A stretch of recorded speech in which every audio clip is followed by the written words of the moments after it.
Friends, आज की कहानी है बंधन 7 फेरों का भाग 6। पिछले भाग में आपने पढ़ा, विक्की ने प्रिया से पूछा, will you dance with me? या श्योर। प्रिया विक्की के साथ डांस करने लगी। अब आगे इधर प्रिया अतुल के बिछाए हुए जाल में फंसती जा रही थी। वहां दिव्या पढ़ाई के प्रति गंभीर होती जा रही थी, पर वह अरुण को अभी भी भुला नहीं पा रही थी।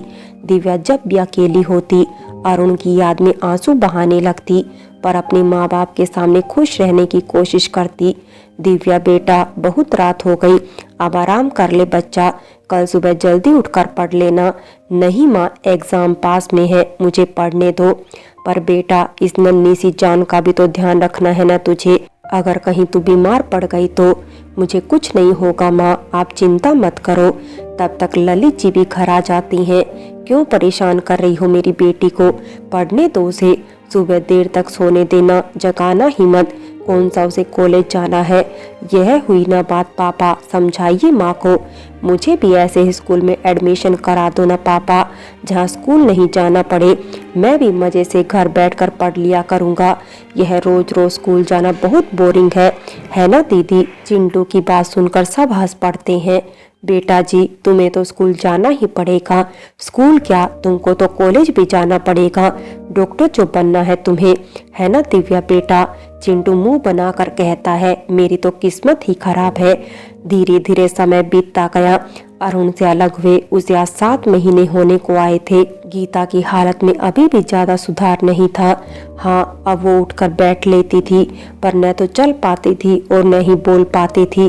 बस टूटे फूटे शब्द मुंह से निकालती थी। डॉक्टर अंकल, अब माँ पहले से काफी ठीक है, पर मुझे उनके बोलने और चलने का बेसब्री से इंतजार है। कब माँ फिर से मुझे बेटा कहकर बुलाए? पता नहीं कितना समय और लगेगा। चिंता मत करो अरुण, अभी इतना सुधार हुआ, आगे और भी होगा। जल्दी गीता जी बोलेंगे भी और अपने पैरों पर भी चलेंगी। धन्यवाद अंकल जी, बस इसी तरह से उनका ध्यान रखिए, समय पर दवा देते रहिए और इन्हें ऐसे ही खुश रखने की कोशिश करते रहो। गीता की छोटी बहन विमला पूरे मन से अपनी बहन की सेवा कर रही थी। हल्की फुल्की हंसी मजाक कर अपनी बहन को खुश करने की कोशिश करती रहती थी। विमला के आ जाने से गीता का अकेलापन काफी हद तक दूर हुआ था। अरुण बेटा, अब तो तू भी जल्दी से बहू ले आ, कब तक यूं अकेले जिंदगी जिएगा? और फिर अभी तेरी उम्र ही क्या है? क्यों दीदी, मैं सही कह रही हूँ ना? गीता की आंखों में आंसू आ जाते हैं। देख, वह तुझे अकेले देखकर दुखी हो रही है। तेरी शादी हो जाए, घर में बहू आ जाए, फिर देखना दीदी कितनी जल्दी ठीक होती है। हाँ मौसी जी, मैं भी यही सोच रहा हूँ, पर फिर सोचता हूँ पहले माँ पूरी तरह से ठीक हो जाए और वह अपने हाथों से आशीर्वाद दे कि मैं अपना घर बसाऊं, है ना माँ? गीता भी हाँ में गर्दन हिला देती है। वो भी नहीं चाह रही थी अरुण सच जाने बगैर शादी करे। देखा मौसी, माँ भी मना कर रही है। माँ, आप चिंता न करो, जब तक आप बोलेंगी नहीं, मैं शादी नहीं करूँगा। यह सुनकर गीता गहरी सांस लेकर आंखें बंद कर लेती है। जैसी तुम लोगों की मर्जी, मैं भी चली आराम करने। दीदी को कुछ चाहिए तो मुझे बुला लेना रीता। जी मैम, आप अब आराम करिए, मैं हूँ यहाँ पर। अरुण भी ऑफिस के लिए निकल जाता है। अब प्रिया अरुण से मिलने कम ही आती थी। अरुण ही रोज कभी फोन तो कभी डिनर तो कभी लंच के बहाने प्रिया से मिलता और बात करता था। आज दोनों शाम के समय इंडिया गेट घूम रहे थे। प्रिया, बुरा ना मानो तो एक बात पूछूं? पूछो ना अरुण, मैं तुम्हारी बात का क्यों बुरा मानूंगी? तुम आजकल मुझसे दूर दूर क्यों रहती हो? ना तुम पहले की तरह मिलने आती हो, और जब मिलती भी हो तो पहले जैसा क्रश नहीं दिखाई देता। कोई बात बुरी लगी है क्या तुम्हें? किसी बात से नाराज हो क्या? अरे नहीं नहीं अरुण, तुमने ऐसा कैसे सोच लिया? मैं तो बस दिन रात इसी चिंता में रहती हूँ, कब आंटी ठीक होगी? हमारी शादी तो तभी होगी ना जब वो पूर्णतः स्वस्थ होंगी। बस यही सब बातें परेशान करती हैं। ऊपर से बिजनेस में कितनी टेंशन होती है, तुम्हें तो पता ही है। चिंता मत करो, मैं हूं ना। प्रिया के झूठ में फंसा अरुण प्रिया के सच को समझ नहीं पा रहा था। अरुण प्रिया को अपने गले से लगा लेता है। तभी प्रिया की निगाह सामने से आ रहे विक्की पर पड़ती है। उसे देख प्रिया घबरा जाती है। ओ माय गॉड विक्की, कहीं मुझे अरुण के साथ देख न ले। मुझे जल्दी से यहाँ से निकलना पड़ेगा, वरना बहुत बड़ी गड़बड़ हो जाएगी। अरुण, मेरी मुंबई में एक अर्जेंट मीटिंग है, मुझे 2-3 दिन के लिए वहां जाना है। अब मैं चलती हूँ, बाय, जल्दी ही मिलते हैं। प्रिया तेजी से वहां से निकल जाती है। थोड़ी दूर जाकर वो वहां अरुण के जाने का इंतजार करने लगी। जैसे ही अरुण की गाड़ी वहां से निकली, वैसे ही प्रिया गाड़ी घुमाकर विक्की के पास पहुंच गई। हाय विक्की, यहाँ क्या कर रहे हो? अरे प्रिया, तुम यहाँ कैसे? मैं एक जरूरी काम से जा रही थी, तुम्हें देखा तो मिलने आ गई। आज रात को डिनर पर मिलते हैं। ठीक है, जैसा तुम कहो। ठीक है, तो फिर डिनर पक्का। अभी बहुत जल्दी है, चलती हूँ विक्की। अतुल, आज प्रिया मुझे डिनर पर बुला रही है, क्या करना है अब? आज तू शादी के लिए प्रपोज कर दे। क्या तुझे पता है तू क्या कह रहा है? पता है, बस अब जल्दी से तेरा काम पूरा होने वाला है। रात को प्रिया और विक्की डिनर के लिए मिलते हैं। प्रिया ने विक्की को इम्प्रेस करने के लिए कैंडल लाइट डिनर का प्लान बनाया था।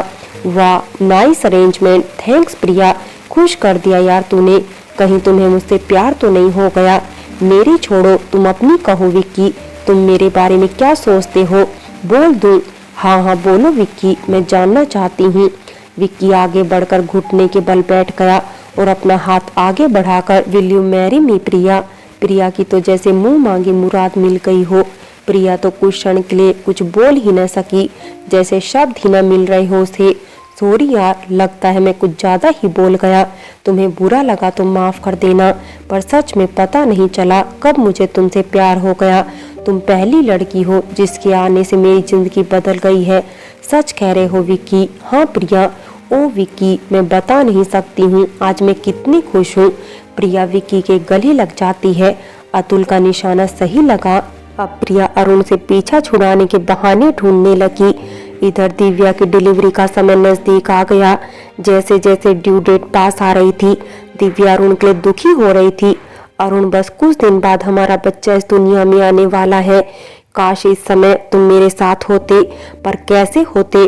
तुम पर तो प्रिया का जादू छाया हुआ है, तभी तो तुमने वो देखा जो झूठ था। शायद मेरे बच्चे के नसीब में उसके पिता का प्यार नहीं। अरुण, अरुण बेटा, देखो दीदी बोलने लगी। पता नहीं प्रिया प्रिया कर रही है, समझ नहीं आ रहा वो क्या कहना चाह रही है। क्या सच्ची मौसी जी, माँ ने बात की आपसे? अरुण दौड़कर माँ के पास आता है। माँ बोलो, मैं भी सुनना चाहता हूँ। माँ, क्या हुआ? रीता, माँ सब ठीक है सर, मैंने चेक कर लिया। मैम कुछ कहने की कोशिश कर रही हैं, यह अच्छा संकेत है कि जल्दी वे बोलने लगेंगी। बोलो माँ, आपको प्रिया से मिलना है। पर गीता 1-2 बार प्रिया बोलकर चुप हो गई। माँ बस जल्दी ठीक हो जाओ, फिर ढेर सारी बातें करेंगी। गीता नम आंखें लिए मन महसूस कर रह गई। वो अरुण को दिव्या की सच्चाई और प्रिया का झूठ बताना चाहती थी, जो वह कहने में असमर्थ हो रही थी। अरुण ने खुश होकर प्रिया को फोन लगाया। हाय अरुण, कैसे फोन किया? पहले यह बताओ तुम कहाँ हो? मैं मुंबई में हूँ, कहो ना क्या हुआ? प्रिया, बहुत बड़ी खुशखबरी है। आज माँ ने कितने दिनों के बाद कुछ शब्द बोले हैं, और पता है वो शब्द क्या थे? उन्होंने तुम्हारा नाम लिया। वाह अरुण, ये तो बहुत बड़ी खुशी की बात है। मैं जल्दी ही वापस आकर तुमसे और आंटी से मिलती हूँ। प्रिया झूठ बोलकर फोन काट देती है। विक्की के यहाँ अतुल और विक्की बैठे बातें कर रहे थे। यार कब खत्म करेगा यह सब? तुझे पता है अगले हफ्ते मोम डैड आ रहे हैं। वो तो भैया ने 1 महीने और रोक लिया था उन्हें, वरना मैं यह सब नहीं कर पाता। अब बात आगे बढ़े उससे पहले यह सब रोक दे, खत्म कर दे सब। अगर वो मेरे घर तक आ गई तो बहुत बड़ी गड़बड़ हो जाएगी। यार बस 1-2 दिन दे, सिर्फ 1-2 दिन, इससे ज्यादा मैं तेरी मदद नहीं कर सकता। अतुल बहुत टेंशन में आ गया था।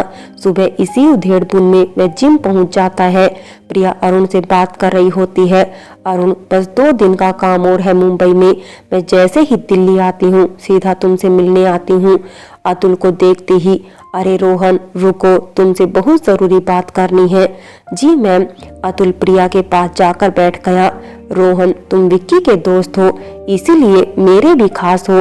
तुम्हें पता है कल विक्की ने मुझे प्रपोज किया है। मुस्कुराते हुए प्रिया बोली। अरे वाह मैम, यह तो बहुत खुशी की बात है। इस बात पर तो स्पेशल पार्टी होनी चाहिए। क्या ख्याल है मैम आपका? वाह, ख्याल तो अच्छा है। पार्टी की तैयारी तुम्हारे जिम्मे, पर पार्टी कहाँ रखे यह समझ में नहीं आ रहा। मैम समझना क्या है, पर्सनल पार्टी है तो आपके घर पर ही होनी चाहिए। वाओ ग्रेट, तो तय रहा, यह काम तुम्हारे जिम्मे। यह लो मेरे घर की चाबी, आज तुम्हारी छुट्टी, शाम तक सारे अरेंजमेंट हो जाने चाहिए। जी मैम, समझो काम हो गया। रोहन ने सारे अरेंजमेंट कर दिए। शाम को पार्टी अपने शबाब पर थी। रोहन ललित को फोन करता है। अंकल जी, अरुण का फोन नंबर होगा आपके पास में, मुझे कुछ काम है। ललित से नंबर लेकर अतुल ने अरुण को फोन लगा दिया। हेलो अरुण सक्सेना जी। हाँ जी, आप कौन? आपका एक शुभ चिंतक बोल रहा हूँ। जिस प्रिया के साथ आप जिंदगी के हसीन सपने बुन रहे हो वो आपको धोखा दे रही है। क्या मतलब? कौन हो तुम? प्रिया के बारे में कैसे जानते हो? मैं कौन हूँ इससे आपको मतलब नहीं होना चाहिए। आप तो अपनी जिंदगी से मतलब रखिए। अगर मेरी बात गलत लग रही है तो आज और अभी प्रिया के घर जाकर देखिए, सच झूठ आपको पता चल जाएगा। प्रिया मुंबई में नहीं, यही दिल्ली में है और अपने नए शिकार के साथ मजे कर रही है। यह सुनते ही अरुण के तन बदन में आग लग गई। फ्रेंड्स, बाकी की कहानी अगले भाग में देखें और अगर कहानी अच्छी लगी हो तो लाइक करें, शेयर करें और प्यार भरी कहानी चैनल को सब्सक्राइब करें।